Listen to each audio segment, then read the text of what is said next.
ग्रामपंचायत हद्दीत आहे म्हणजेच प्लॉट पूर्णपणे सुरक्षित आहे हा मोठा गैरसमज असू शकतो।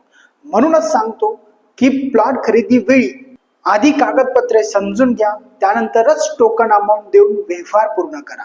कारण मंजूर लेआउट असेल, येणे परवानगी असेल, बांधकाम परवानगी असेल किंवा झोन या बाबतीत जर कायदेशीर अडचणी असतील तर अशा प्लॉटवर बांधकाम परवानगी मिळत नाही।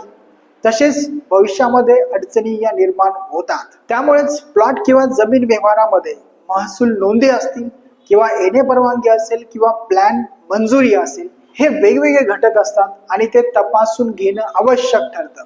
कारण अशा व्यवहारामध्ये कोणतीही कायदेशीर तपासणी न करता जर तुम्ही व्यवहार केला तर येथे खूप मोठं नुकसान तुमचं होऊ शकतं। लाखो रुपये तुमचे अडकून राहू शकतात। तसेच बांधकामाला परवानगी देखील नाकारली जाऊ शकते किंवा जे बांधकाम तुम्ही केलेलं आहे ते पाडण्यात देखील येऊ शकतं। तसेच प्लॉट किंवा जमीन व्यवहारामध्ये क्षेत्र हे महत्त्वाचेच आहे, त्याबद्दल वाद नाही, परंतु त्याही पेक्षा महत्त्वाचं म्हणजे कागदपत्रांची स्पष्टता आहे। त्यामुळेच प्लॉट हा ग्रामपंचायत हद्दीमध्ये असू द्या किंवा ग्रामपंचायतीच्या हद्दीच्या पलीकडे असू द्या, तो कुठेही असू द्या, कागदपत्रांची कायदेशीर तपासणी हा खूप महत्त्वाचा फॅक्टर इथे आहे।